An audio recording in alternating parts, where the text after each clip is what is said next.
Nicolás Maduro. Justiça internacional ou jogo de poder? Narcoterrorismo. Tráfico internacional de cocaína. Armas de guerra. Esses não são termos de um filme. São acusações feitas pelos Estados Unidos contra Nicolás Maduro, o homem que governa a Venezuela há mais de uma década. Mas a pergunta que quase ninguém faz é: isso é justiça internacional? Ou mais um capítulo do jogo de poder global? Fique até o final. Porque essa história vai muito além do que aparece nos noticiários. Nicolás Maduro assumiu o poder após a morte de Hugo Chávez, em 2013. Desde então, a Venezuela mergulhou em uma das maiores crises econômicas e humanitárias da história recente. Milhões fugiram do país, a inflação explodiu e o regime passou a ser acusado de autoritarismo e repressão. Enquanto isso, nos bastidores, os Estados Unidos começaram a construir um caso pesado contra Maduro e membros do alto escalão do governo venezuelano.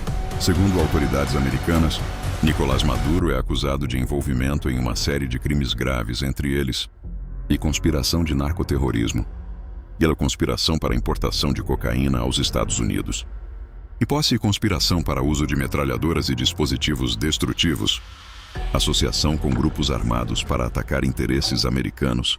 De acordo com essas acusações, o governo venezuelano teria usado o tráfico de drogas como arma política, financiando estruturas ilegais para se manter no poder.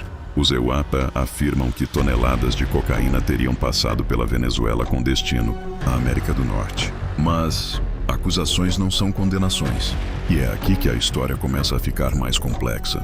Nicolás Maduro nega todas as acusações. Para o regime venezuelano, tudo isso faz parte de uma estratégia imperialista dos Estados Unidos para derrubar governos que não se alinham a Washington.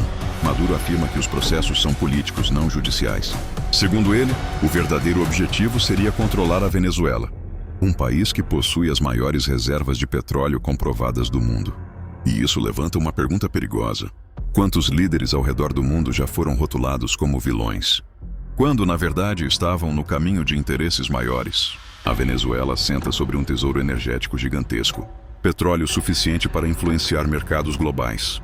Ao mesmo tempo, o país se aproximou de rivais históricos dos Sineba, como Rússia, China, Naira. Para analistas internacionais, a crise venezuelana não é apenas humanitária, mas também estratégica. Quando um governo controla recursos valiosos e não obedece às grandes potências, ele vira um problema. No meio desse confronto entre gigantes, quem realmente sofre é o povo venezuelano. Falta de comida, falta de remédios, falta de liberdade. Enquanto governos brigam por poder, sanções e influência, famílias inteiras são obrigadas a fugir, atravessar fronteiras e recomeçar do zero. A grande ironia é que, independentemente de quem esteja certo, a população sempre paga o preço mais alto. Essa não é a primeira vez que os Estados Unidos acusam um líder estrangeiro de crimes graves. A história está cheia de exemplos. Saddam Hussein foi acusado de possuir armas de destruição em massa. Muammar Gaddafi foi tratado como uma ameaça global. Manuel Noriega foi rotulado como narcotraficante. Em todos esses casos, havia denúncias reais, mas também interesses estratégicos claros. Alguns caíram, outros foram eliminados politicamente.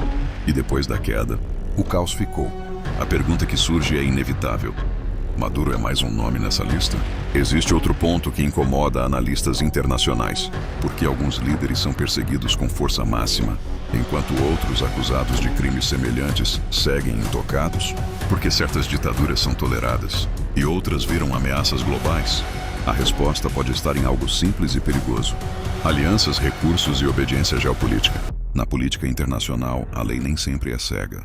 Às vezes ela escolhe para quem olhar. Outro detalhe raramente discutido é o papel da mídia. A maioria das pessoas conhece apenas uma versão da história. A versão que chega rápido, com manchetes fortes e pouco contexto.